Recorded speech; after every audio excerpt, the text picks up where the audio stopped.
महाराज जी के आज के विशेषांक में रक्षा सूत्र परिवार के सभी सदस्यों का हार्दिक स्वागत है। बाबा जी के भक्तों को राम राम। वह लारी और सूजन की इस प्रकार शिकायतें कर रहे थे जिससे बाबा जी पर भी आक्षेप आता था। बाबा जी ने मुझे भी समय दिया कि मैं उनकी बातों का समुचित उत्तर दे सकूं, किंतु मुझे कुछ अधिक कहने का अवसर नहीं मिला। बाबा जी आए। मैं बरामदे के एक कोने में बैठा हुआ था। गेट के भीतर आते ही उन्होंने सबको भीतर भेज दिया और मेरे पास सीधे आए, यह जानने के लिए कि मेरी उस व्यक्ति से क्या बातें हुई थीं। उन्होंने सभी बातें सुनी और इस पर भी ध्यान दिया कि उनके विरुद्ध शिकायत करने पर मैं कितना गुस्सा था। मुझसे पूछा गया कि उनकी शिकायत क्यों गलत थी। उन्होंने मुझसे बहुत तरीके से पूछा कि मैं बताऊं कि क्या शिकायत थी। मैं बताना नहीं चाहता था, किंतु अंततः मुझे बताना ही पड़ा।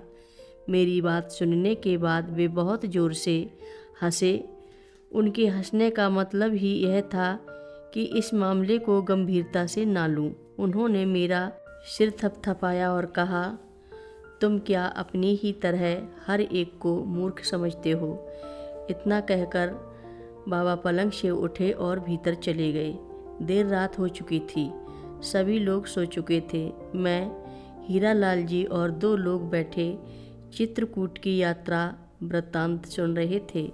हीरालाल जी ने बताया कि दिन के 2 बजे जब बाबा जी चारपाई पर बैठे थे, बाबा जी एकाएक उठ खड़े हुए और कहा कि उन्हें प्रयागराज लौट जाना चाहिए।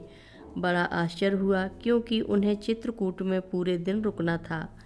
कार में बैठे हुए उन्होंने कहा, हमें चलना चाहिए। वहाँ क्या हो रहा है? वे अब आने वाले हैं। हमने समझ लिया कि वे लैरी और सूजन की बात कर रहे हैं। किसी ने कहा कि वे प्रयागराज में सभी से अप्रसन्न होकर जा रहे हैं। कुछ देर के बाद बाबा जी ने कहा, दादा ने लैरी को बता दिया था कि दीदी उन्हें यथायोग्य भोजन और विश्राम नहीं दे पाएंगी। सूजन जो भोजन चाहती थी वह घर में नहीं बनाया जा सकता था। दादा की यह बात सुनकर उनकी भावना को ठेस न पहुंचाते हुए और उन्हें किसी प्रकार की भ्रांति न हो, लैरी रोने लगा और वह दादाजी को प्लेटफार्म पर ही गले लगाकर रोने लगा।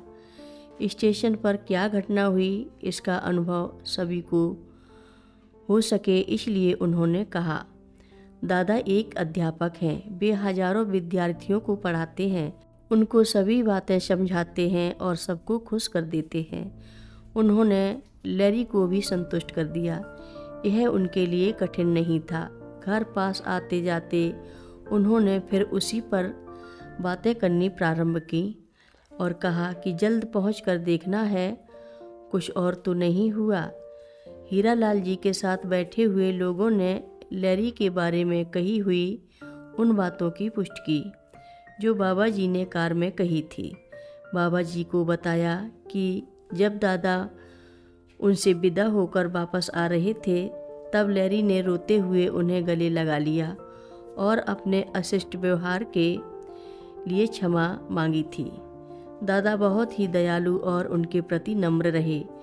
जब हीरालाल जी ने मुझसे पूछा कि बाबा जी के इस कथन का क्या अर्थ था कि कुछ अप्रिय होने वाला है, तब मैंने बताया कि कुछ ऐसी बातें हुईं जो अप्रिय होते होते रह गई।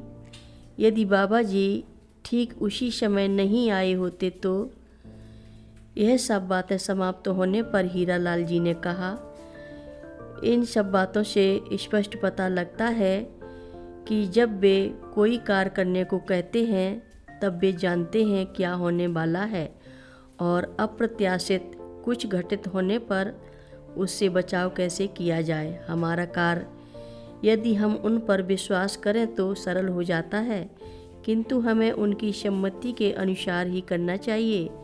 वे आपको कभी ऐसे ही भटकते हुए नहीं छोड़ते हैं। कथा लंबी है, आगे की कथा सभी भक्तों को अगले भाग में सुनाएंगे। हर रोज़ महाराज जी की कथाएं सुनने के लिए सभी भक्तों का धन्यवाद। सभी भक्त रक्षा सूत्र चैनल को सब्सक्राइब करें, शेयर करें और लाइक करें। घंटी बजाना ना भूलें। कमेंट बॉक्स में लिख भेजें जय नीव करोरी बाबा जी महाराज। सभी भक्त मिलकर बोलो नीव करोरी बाबा जी महाराज की जय जय बोलो। सिद्धि माता की जय बोलो।